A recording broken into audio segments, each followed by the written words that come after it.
जय माता दी। नवरात्रि के दूसरे दिन की शुरुआत आज मैंने कर दी थी और भगवान को किया धन्यवाद, धरती माता को किया प्रणाम। भगवान हमारी हर सुबह ऐसी खुशियों भरी आए और लग गई थी अपने काम पर। खोल दिया था मैंने मेन डोर और मेन डोर खोलते ही मैंने बाहर देखा कि आज पूरी रात से बारिश हो रही थी। मौसम काफ़ी ठंडा हो गया है हमारे यहाँ पर। जल्दी जल्दी भागते हुए बारिश में मैंने बाहर का गेट भी खोल दिया। गीली हो गई इतनी सी देर में, भागी भागी अंदर आ गई और फिर एक लोटा जल मैंने बाहर ढूंढियों पे डाल दिया। बाल्टी भर के डालने का आज बाहर कोई मतलब ही नहीं था, क्योंकि भगवान जी ने इतनी बारिश पड़ाई हुई है ना पूरी रात से, इसलिए मैंने एक लोटा जल डाल दिया था। हमारे यहाँ कहते हैं सुबह सुबह उठकर बाहर जल डालना शुभ होता है, इसलिए मैं ये डेली करती हूँ। देखिए हमारे यहाँ कितनी बारिश हुई है। आप बताइएगा आपके यहाँ का वेदर कैसा है। हमारे यहाँ तो पूरी रात बहुत बारिश हुई है। अभी हुए हैं सुबह के 5:30 और यहाँ कूड़े की बाल्टी रख दी है मैंने बाहर। कूड़े वाले भैया आएंगे तो वो अपने आप पलट कर ले जाएंगे। फिर मैं जल्दी जल्दी लग गई थी घर की साफ सफाई में और चीज़ों को संभालने लग गई थी। पहले ये वाला रूम मैंने क्लीन कर लिया था और लग गई थी फिर मैं यहाँ डस्टिंग पर। पता नहीं डस्ट इतनी कहाँ से आ जाती है डेली डेली, एक दिन भी आप स्किप नहीं कर सकते और डेली डस्ट तो आपको करनी ही है। सारा काम खत्म करने के बाद नहा धोकर मैं आ गई थी यहाँ पर, क्योंकि पूजा के लिए वैसे ही काफ़ी लेट हो गया था। होने लग गई थी मैं तैयार फटाफट से। यहाँ कर लिया था मैंने अपना श्रृंगार पूरा।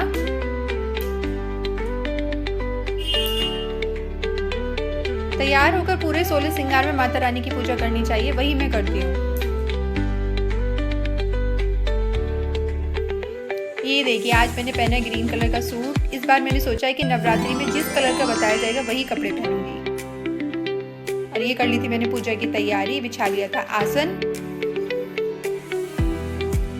अग्यारी रख दी थी मैंने गैस पर गर्म होने के लिए, तब तक लगा ली थी वहां पर मैंने जाकर जोत और आ गई थी मैं पूजा करने के लिए। कर ली मैंने पूजा अपनी पूरी, ले लिया था माता रानी का आशीर्वाद। माता रानी मेरे घर में ऐसे ही खुशियां बनाए रखें। माता रानी को लगा दिया था मैंने यहाँ दूध और केले का भोग। सारे घर में मैं यहाँ जोत को घुमा रही थी। जय माता दी करते हुए सारे घर में मैंने जोत को घुमा दिया था अपने। माता रानी के दिनों की रौनक ही अलग होती है, बड़ा ही मन लगता है। एक अलग ही उत्साह भरा हुआ मन होता है। सारे घर में जोत देने के बाद बारी आ गई थी जल देने की। सूर्य देवता को मैंने जल दे दिया था और ले लिया था उनका भी आशीर्वाद मैंने। सूर्य देवता दिखाई नहीं दे रहे थे क्योंकि बारिश हुई है, और अपने गमले में गुलाब के फूल खिले हुए देखकर मेरा मन हुआ कि अपने गमले का फूल माता रानी के चरणों में चढ़ाया जाए। यहाँ माता रानी को कर दिया था मैंने गुलाब का फूल अर्पण। और फिर पूजा पाठ पूरी करने के बाद मैंने बना ली थी अपने लिए चाय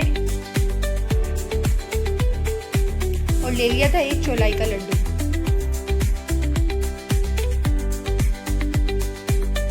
मुझे चौलाई के लड्डू पसंद है, आप भी बताइएगा कि क्या आपको भी चौलाई के लड्डू पसंद है। यहाँ मैं बैठ गई थी अपनी लेकर चाय आराम से पीने के लिए, क्योंकि सारा काम मैंने निपटा दिया था।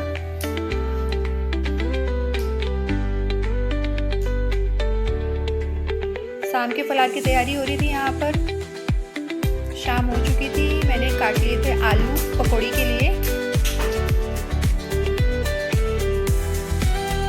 व्रत तो वैसे मेरा ही है घर में, पर यहाँ कुट्टू की पकौड़ी सबको इतनी पसंद है ना कि सब बनेंगी तो सबके लिए ही। मेरे परिवार में कुट्टू की पकौड़ी सबको बहुत पसंद है। आप भी कमेंट सेक्शन में बताइएगा कि आपको कुट्टू की पकौड़ी कैसी लगती है। यहाँ मैंने अपनी प्लेट लगा ली थी दही और कुट्टू की पकौड़ी के साथ।